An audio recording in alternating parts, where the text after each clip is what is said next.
Hey guys, David Tao with barbend.com. I'll get the obvious out of the way. My hair looks like a mushroom cloud, but more importantly, we have some major changes that were just announced for the 2021 CrossFit Games season, including changes to the Open, qualification. We have all those dates. We'll dive into the dates for the 2021 season, as well as some of the important changes for qualification, for Open participation, new divisions, you name it. If you want even more information on changes and the calendar for the 2021 CrossFit Games season, make sure to Google Barbend Plus CrossFit Games or Barbend Plus CrossFit Games season, and you'll find all this information and more. All right, let's talk about the calendar for the CrossFit Games season next year, 2021, or this year if you're watching this in 2021. And it all kicks off with the CrossFit Open. Registration for that starts on January 7th, and the Open, which is only 3 weeks this year, actually kicks off on March 11th. Now, there will be 3 Open workouts announced on consecutive Thursdays. That much is normal. We're used to that, but it's only 3 weeks long. This is by far the shortest CrossFit Open we have ever seen, and it feeds into what is a different qualification structure than we've seen in previous years for the CrossFit Games.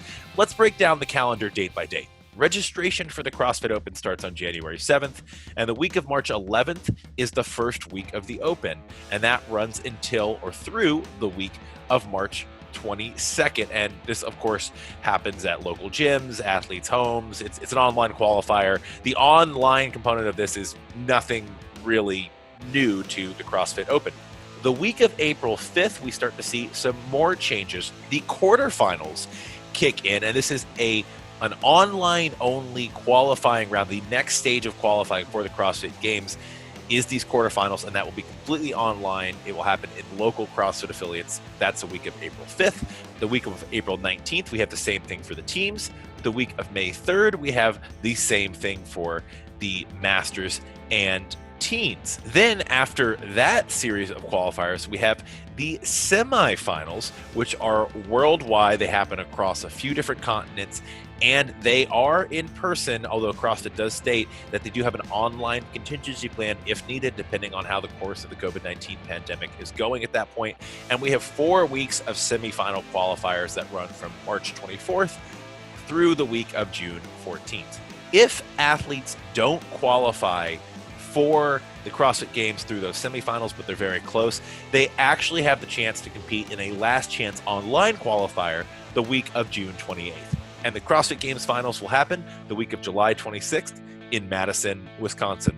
CrossFit likes to emphasize, and they emphasize this in their press release this morning, they have an online contingency plan if needed for all of the in-person events. Those include the semifinals and the CrossFit Games finals.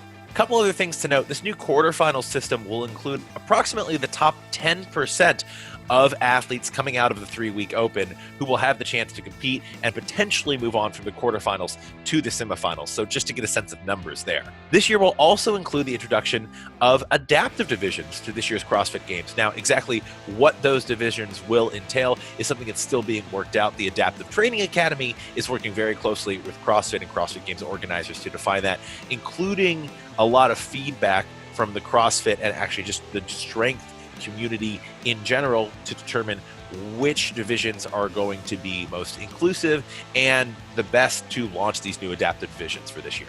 So let's talk about the semifinals. It's the next stage of qualification. And just to recap, it goes 3-week CrossFit Open, online quarterfinals, in-person semifinals, and this is a new level of qualification this year. I don't want to butcher this or mess this up, so I'm just going to read this straight from CrossFit's press release. 10 in-person semifinal events hosted by CrossFit partners across 6 continents, ensuring at least one athlete from each continent qualifies for the Games. Each event will operate under strict safety protocols, including contingency plans for an online competition, depending on local conditions and restrictions. So there's a chance some of the semifinal events will be in person and some will be online, depending on the COVID-19 pandemic situation on various continents and in various countries. The last chance qualifier, we don't exactly know what that's going to look like either. It'll take place in late June. Again, that is planned for an online competition. At least that's the idea. So it's going to be really exciting to see who is right on the cusp of qualification and how many spots are actually available for those athletes who barely fail to qualify out of the semifinal round. That'll be a fun one to watch. So it's definitely a different look and feel compared to previous CrossFit Games seasons, even the truncated 2020 season that was, of course, changed due to the COVID-19 pandemic. And we had that hybrid online and in-person games. It'll be really, really interesting to see how this changes the qualification field, if this significantly changes the look and feel of the games. There are more divisions than ever, including a new adaptive division, and it's the shortest CrossFit Open in history. CrossFit has actually said they are going out of their way to make sure this Open is more accessible than in previous years, because a lot of people won't have access to their normal gym facilities. Gyms might still be shut down due to the pandemic or due to social distancing protocols. Things might be a little more tricky than in previous CrossFit Open. So that's also going to be interesting to see. We have seen qualification get tweaked, or a season undergo some tweaks mid-stride, actually during the season or closer to the kickoff date. So my guess is that this calendar is pretty darn close to finalized, and that these qualification structures are pretty darn close to finalized. But a few things we don't know include how many athletes will actually receive invites to the CrossFit Games. We don't know that. How many athletes will be able to receive invites coming out of each semifinal competition and out of the last chance qualifier? We actually reached back out to CrossFit to get some clarification on this. As we have updates on those numbers and some of those specifics, we'll let you know, and we'll update the content on Barbend. Until then, I'm David Tao. Thanks for tuning in. It's going to be a really exciting season, and it kicks off pretty soon with open registration beginning on January 7th.